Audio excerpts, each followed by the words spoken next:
नमस्कार, मैं हूं संजीव शर्मा। तो आज आपको बता दें कि मार्केट ग्रीन में है, 232 पॉइंट्स का गेन है और ट्रेडिंग के टाइम पे 66,000 भी क्रॉस किया था। क्लोजिंग हालांकि नहीं मिली है मार्केट को, लेकिन ट्रेडिंग के दौरान 66,000 पॉइंट्स का मार्क मार्केट ने वापस उसको रिक्लेम किया था। पहले था उस मार्क पे नीचे आया था, अब वापस से मार्केट ऊपर की तरफ जा रहा है। तो देखिए आज की जो है ट्रेंड वो ये है कि महिंद्रा एंड महिंद्रा में बहुत ज़बरदस्त आज जंप रहा है, 4% से ज़्यादा, क्योंकि इनके रिजल्ट्स बहुत अच्छे आए हैं। तो इन्होंने आज सेंसेक्स को लीड किया है। बड़ा जंप जो है आज महिंद्रा एंड महिंद्रा में है। उसके अलावा आज फार्मा में बहुत अच्छी एक्टिविटी है। सन फार्मा आप देख रहे हैं 2% से ज़्यादा, आप देखिए सन फार्मा 2% से ज़्यादा आपको फार्मा सेक्टर जो है लगातार चल रहा है। फार्मा और हेल्थ केयर भी, मतलब हॉस्पिटल वगैरह, दवाइयों की कंपनियां, इनमें ज़बरदस्त आजकल गेन चल रहा है। तो देखिए आज सन फार्मा में 2% का जंप आया। महिंद्रा एंड महिंद्रा हमने आपको बताया 4% का जंप था। इसके अलावा देखिए हम आपको बताएं कि फार्मा के और स्टॉक्स जो हैं, पॉली मेडिक्योर, ये आज बहुत बड़ा गेनर है। ये देखिए 13% का जंप, फार्मा में ज़बरदस्त तेज़ी बनी हुई है। तो री रेटिंग भी कुछ फार्मा का हो रहा है, इनके नंबर्स अच्छे आ रहे हैं। तो 13% का जंप आज पॉली मेडिक्योर में। उसके अलावा मैक्स हेल्थ केयर, जो आप जानते हैं कि मैक्स हॉस्पिटल्स की जो चेन है, तो उसमें देखिए 8% से ज़्यादा का गेन। तो वो बहुत बड़ा जंप है ये हॉस्पिटल कंपनी के लिए, इसमें आज बड़ा जंप। इसके अलावा टेलीकॉम सेक्टर में बहुत ज़बरदस्त तेज़ी है। टेलीकॉम, हेल्थ केयर और IT, ये 3 सेक्टर्स आज चले। बाकी सेक्टर्स में इतना मूवमेंट नहीं था। तो देखिए टेलीकॉम स्टॉक्स में HFCL लिमिटेड 11% से ज़्यादा का जंप। इसके अलावा ITI limited, public sector company, इसमें 9% का जंप।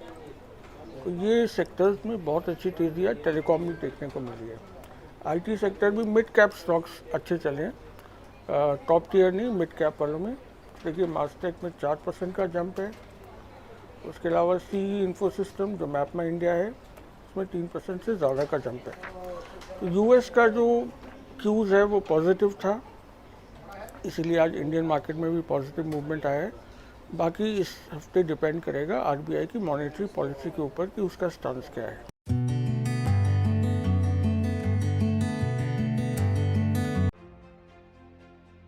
देश की राजनीति में चाइना फंडिंग की अक्सर बातें होती हैं। ये मामला एक बार फिर लोकसभा में गूंजा, लेकिन ऐसे समय में गूंजा जब बड़ी ही मशक्कत के बाद राहुल गांधी की संसद सदस्यता बहाल हुई। जैसे ही राहुल गांधी संसद में हाजिर हुए तो बीजेपी ने एक और रागलाप दिया। बीजेपी ने कांग्रेस पर आरोप लगाया कि कांग्रेस पार्टी एक न्यूज पोर्टल न्यूज क्लिक के साथ मिलकर देश विरोधी अभियान चला रही है और इसकी फंडिंग चाइना कर रहा है। कि जब भी भारत में संकट आया 2005 से लेकर 2014 तक चाइनीज गवर्नमेंट ने कांग्रेस को पैसा दिया, जिसका FCRA लाइसेंस भारत सरकार ने कैंसिल किया। 2008 में जब ओलंपिक हुआ, ये कांग्रेस को, ये सोनिया जी को और राहुल जी को बुलाया गया। 2017 में जब डोकलाम हो रहा था, उस डोकलाम के समय सर ये चाइनीज के साथ बातचीत कर रहे थे। कुछ विषयों पर न्यूज क्लिक का ये जो नवलखा के साथ या पुरकाश के साथ जब हमने न्यूज क्लिक पर रेड किया सर, तो दिग्विजय सिंह का, सुरजेवाला का, सुप्रिया श्रीनेत का, ये सारे ट्वीट आए सर, ये चाइनीज के साथ मिले हुए हैं।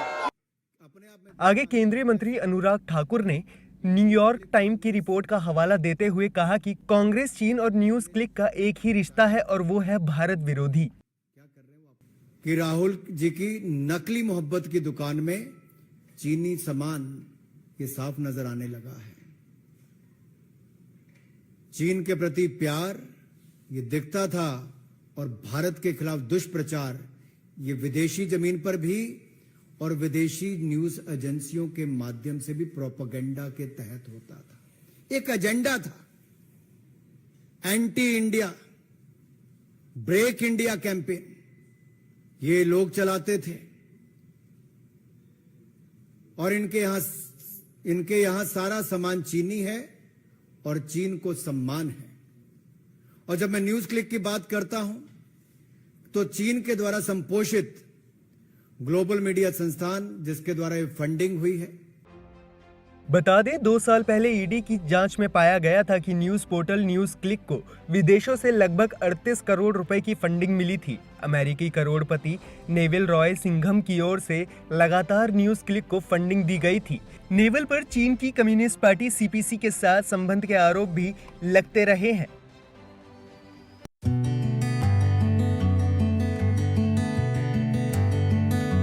हाल ही में दिल्ली एनसीआर में भूकंप के तेज झटके महसूस किए गए, जिसका केंद्र अफगानिस्तान के हिंदू कुश में था। रिक्टर स्केल पर 5.8 तीव्रता का ये भूकंप आया था, जिसने पूरी दिल्ली को हिला के रख दिया था। आइए जानते हैं क्या है ऐसी वजह जो बार बार दिल्ली में भूकंप आता है। मेरा नाम है नीतू और आप देख रहे हैं आईएनएस टीवी। भू विशेषज्ञों का ये कहना है कि अल्पाइड बेल्ट यानी कि टेक्टोनिक प्लेट्स के किनारे वाले क्षेत्र, इसमें स्थित होने की वजह से अफगानिस्तान में बार बार भूकंप आता है। ये प्रशांत रिंग ऑफ फायर के बाद दुनिया का सबसे बड़ा भूकंपीय सक्रिय क्षेत्र है। अल्पाइड बेल्ट यूरेशिया के दक्षिण भाग से हिमालय के मध्यम तक फैली हुई है। यही बेल्ट हिंदू कुश से लेकर एल्प्स, एटलस और काकेशस पर्वत तक अटलांटिक तक में 15,000 किलोमीटर तक फैली हुई है। भारतीय और यूरेशिया प्लेटों के बीच की सीमा पाकिस्तान के साथ साथ अफगानिस्तान की सीमा के साथ भी मौजूद है। ऐसी स्थिति में यहां आने वाले हर भूकंप का असर उत्तर भारत से लेकर दिल्ली एनसीआर तक पड़ना तय है। तो क्यों पड़ता है दिल्ली एनसीआर में बार बार भूकंप, इसे भी जानते हैं। दिल्ली एनसीआर में बार बार भूकंप आने की वजह है अफगानिस्तान। उसमें आ रहे भूकंप, इसके झटके उत्तर भारत तक महसूस किए जाते हैं और इसकी सबसे बड़ी वजह है फॉल्ट यानी कि गहराई, यानी कि भूकंप जहां से शुरू हो रहा है वो जमीन के कितना अंदर है। जब भूकंप की गहराई अधिक होती है लेकिन उसकी तीव्रता कम होती है तो भूकंप की तरंगें दूर तक जाती है और लंबे समय तक इनका असर देखने को मिलता है। दूसरी बात यह है कि दिल्ली एनसीआर जोन 4 में आता है। ऐसे इलाकों में भूकंप का खतरा करीब 18% होता है। खतरनाक जोन में होने की वजह से यहां बार बार भूकंप आते हैं। अगर इस क्षेत्र में रिक्टर स्केल पर 7 तीव्रता का भूकंप आ जाए तो ये बेहद विनाशकारी स्थिति पैदा कर सकता है। उत्तर भारत में ही भूकंप क्यों आते हैं? इसकी वजह है हमारा हिमालय, जो अभी भी हर साल लगातार बढ़ रहा है। हिमालय सबसे युवा पर्वत है और इसका निर्माण भारतीय प्लेट के तिब्बत की प्लेट से टकराकर हुआ था और अब भी जब जब वो टकराता है तब तब भूकंप आने का खतरा लगातार बना रहता है।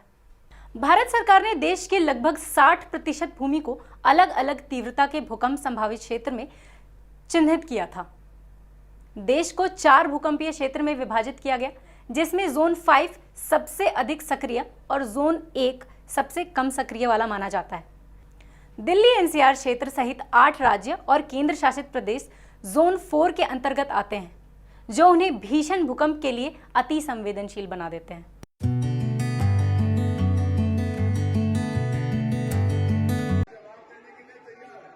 उत्तर प्रदेश विधानसभा का मानसून सत्र 7 अगस्त से शुरू हो गया।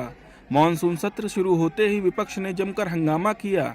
इस दौरान समाजवादी पार्टी ने जोर शोर से मणिपुर पर चर्चा की मांग उठाई, जिस पर इनकार करते हुए विधानसभा अध्यक्ष सतीश महाना ने कहा कि इस सदन में सिर्फ यूपी के मुद्दों पर चर्चा हो सकती है।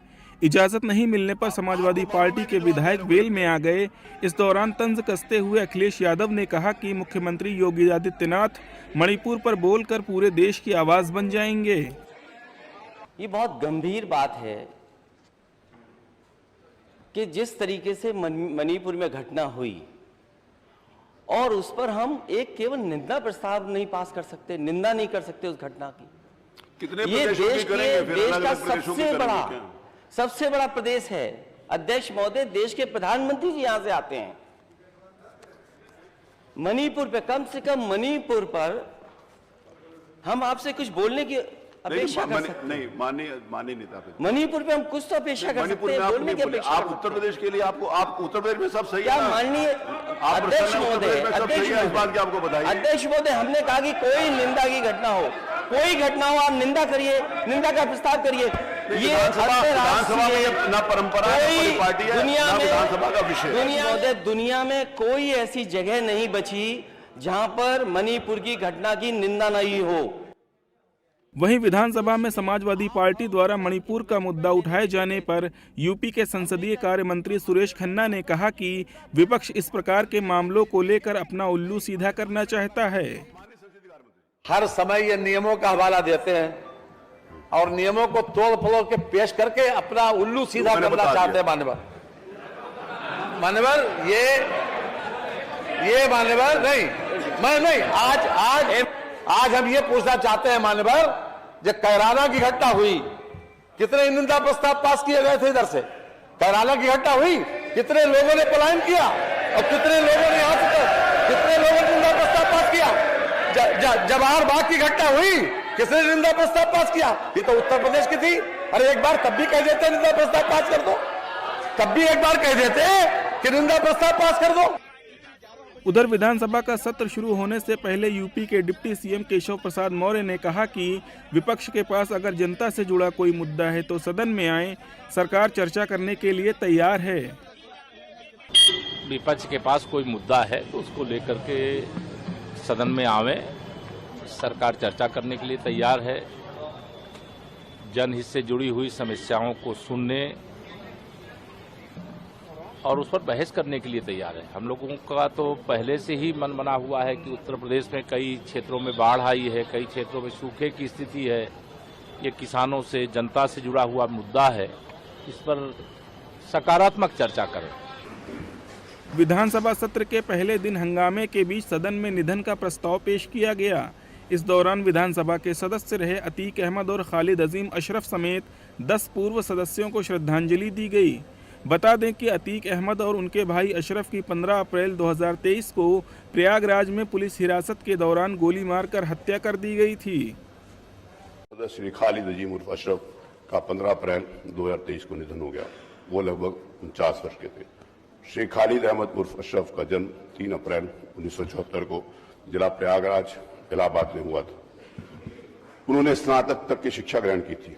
श्री खालिद अजीम उर्फ अशरफ वर्ष 2005 के उप निर्वाचन में निर्वाचन क्षेत्र इलाहाबाद पश्चिम जिला प्रयागराज इलाहाबाद से समाजवादी पार्टी के टिकट पर विधानसभा के सदस्य निर्वाचित हुए थे। उत्तर प्रदेश विधानसभा के भूतपूर्व सदस्य श्री अतीक अहमद का 15 अप्रैल 2023 को निधन हो गया। वो लगभग 61 वर्ष के थे। श्री अतीक अहमद का जन्म 10 अगस्त 1962 को प्रयागराज इलाहाबाद में हुआ था। उन्होंने हाई स्कूल तक की शिक्षा ग्रहण की थी। बता दें कि विधानसभा के मानसून सत्र का पहला दिन विपक्ष ने जोरदार हंगामा किया, जिसके चलते सदन को 8 अगस्त की सुबह 11 बजे तक के लिए स्थगित कर दिया गया। 5 दिन तक चलने वाले मानसून सत्र में विपक्ष सरकार को महंगाई समेत कई मुद्दों पर घेरने की तैयारी में है। सत्र शुरू होने से पहले समाजवादी पार्टी और आरएलडी के विधायकों ने विधानसभा के बाहर प्रदर्शन किया। Subscribe now and press the bell icon. Never miss an update.